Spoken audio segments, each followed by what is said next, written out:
Chapter 20. Illustration. Mr. Collins was not left long to the silent contemplation of his successful love, for Mrs. Bennet, having dawdled about in the vestibule to watch for the end of the conference, no sooner saw Elizabeth open the door and with quick step pass her towards the staircase, than she entered the breakfast-room, and congratulated both him and herself in warm terms on the happy prospect of their nearer connection. Mr. Collins received and returned these felicitations with equal pleasure, and then proceeded to relate the particulars of their interview, with the result of which he trusted he had every reason to be satisfied, since the refusal which his cousin had steadfastly given him would naturally flow from her bashful modesty and the genuine delicacy of her character. This information, however, startled Mrs. Bennet. She would have been glad to be equally satisfied that her daughter had meant to encourage him by protesting against his proposals, but she dared not believe it, and could not help saying so. But depend upon it, Mr. Collins, plus or minus, she added, that Lizzie shall be brought to reason. I will speak to her about it myself directly. She is a very headstrong, foolish girl, and does not know her own interest, but I will make her know it, plus or minus. Pardon me for interrupting you, Madam, plus or minus, cried Mr. Collins, but if she is really headstrong and foolish, I know not whether she would altogether be a very desirable wife to a man in my situation, who naturally looks for happiness in the marriage state. If, therefore, she actually persists in rejecting my suit, perhaps it were better not to force her into accepting me, because, if liable to such defects of temper, she could not contribute much to my felicity, plus or minus. Sir, you quite misunderstand me, plus or minus, said Mrs. Bennet, alarmed. Lizzie is only headstrong in such matters as these. In everything else she is as good-natured a girl as ever lived. I will go directly to Mr. Bennet, and we shall very soon settle it with her, I am sure. Plus or minus.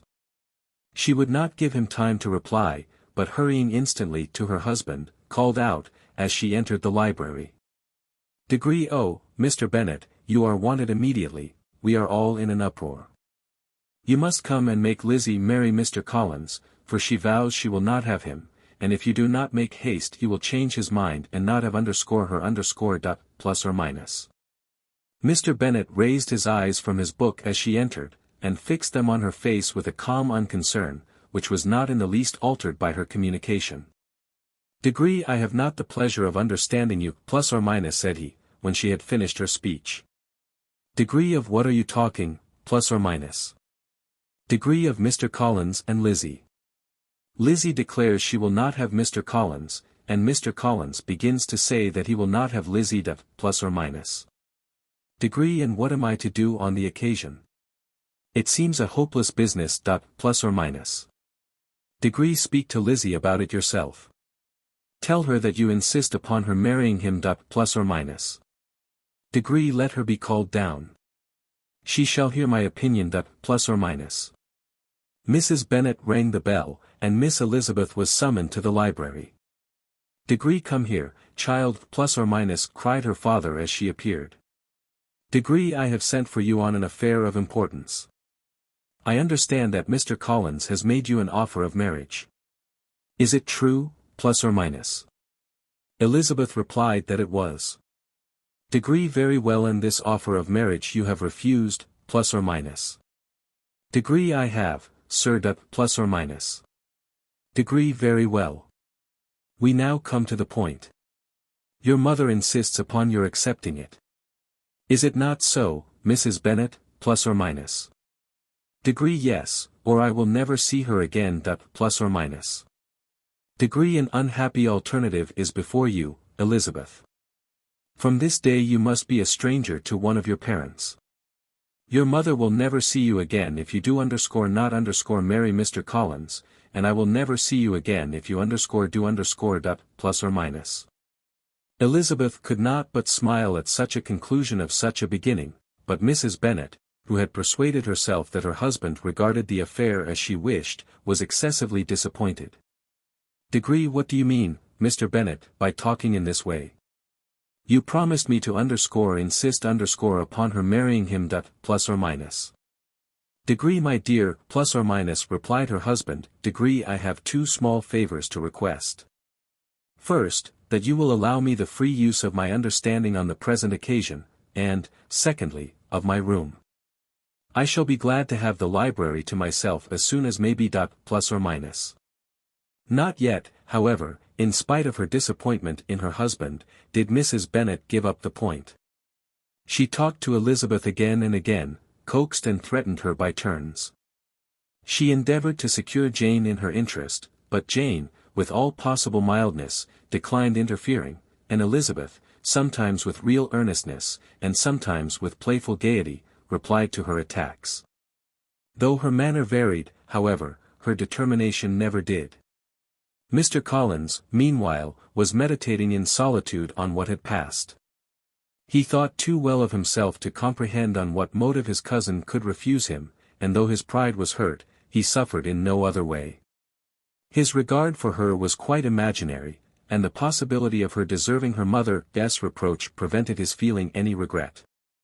While the family were in this confusion, Charlotte Lucas came to spend the day with them.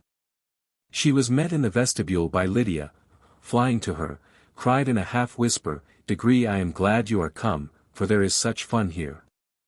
What do you think has happened this morning? Mr. Collins has made an offer to Lizzie, and she will not have him. Plus or minus. Illustration. They entered the breakfast room. Plus or minus. Charlotte had hardly time to answer before they were joined by Kitty, who came to tell the same news, and no sooner had they entered the breakfast room, where Mrs. Bennet was alone, than she likewise began on the subject, calling on Miss Lucas for her compassion, and entreating her to persuade her friend Lizzie to comply with the wishes of her family. Pray do, my dear Miss Lucas. Plus or minus, she added, in a melancholy tone, for nobody is on my side, nobody takes part with me, I am cruelly used, nobody feels for my poor nerves. Plus or minus. Charlotte's reply was spared by the entrance of Jane and Elizabeth. There she comes. Plus or minus, continued Mrs. Bennet, looking as unconcerned as may be, and caring no more for us than if we were at York, provided she can have her own way. But I tell you what, Miss Lizzie, if you take it into your head to go on refusing every offer of marriage in this way, you will never get a husband at all, and I am sure I do not know who is to maintain you when your father is dead. I shall not be able to keep you, and so I warn you. I have done with you from this very day. I told you in the library, that I should never speak to you again, and you will find me as good as my word. I have no pleasure in talking to undutiful children. Not that I have much pleasure, indeed, in talking to anybody. People who suffer as I do from nervous complaints can have no great inclination for talking. Nobody can tell what I suffer. But it is always so. Those who do not complain are never pitied. Plus or minus. Her daughters listened in silence to this effusion, sensible that any attempt to reason with or soothe her would only increase the irritation. She talked on, therefore, without interruption from any of them till they were joined by Mr. Collins, who entered with an air more stately than usual, and on perceiving whom, she said to the girls. Now, I do insist upon it, that you, all of you, hold your tongues, and let Mr. Collins and me have a little conversation together. Plus or minus. Elizabeth passed quietly out of the room, Jane and Kitty followed, but Lydia stood her ground, determined to hear all she could, and Charlotte, detained first by the civility of Mr. Collins, whose inquiries after herself and all her family were very minute, and then by a little curiosity, satisfied herself with walking to the window and pretending not to hear. In a doleful voice Mrs. Bennet thus began the projected conversation. Mr. Collins, plus or minus. My dear madam, plus or minus, replied he. Let us be for ever silent on this point. Far be it from me, plus or minus, he presently continued, in a voice that marked his displeasure, to resent the behavior of your daughter. Resignation to inevitable evils is the duty of us all, the peculiar duty of a young man who has been so fortunate as I have been, in early preferment, and, I trust, I am resigned. Perhaps not the less so from feeling a doubt of my positive happiness had my fair cousin honored me with her hand, for I have often observed, that resignation is never so perfect as when the blessing denied begins to lose somewhat of its value in our estimation. You will not, I hope, consider me as showing any disrespect to your family, my dear madam, by thus withdrawing my pretensions to your daughter's favor, without having paid yourself and Mr. Bennet the compliment of requesting you to interpose your authority in my behalf. My conduct may, I fear, be objectionable in having accepted my dismission from your daughter's lips instead of your own, but we are all liable to error. I have certainly meant well through the whole affair. My object has been to secure an amiable companion for myself, with due consideration for the advantage of all your family, and if my manner has been at all reprehensible, I here beg leave to apologize. Illustration.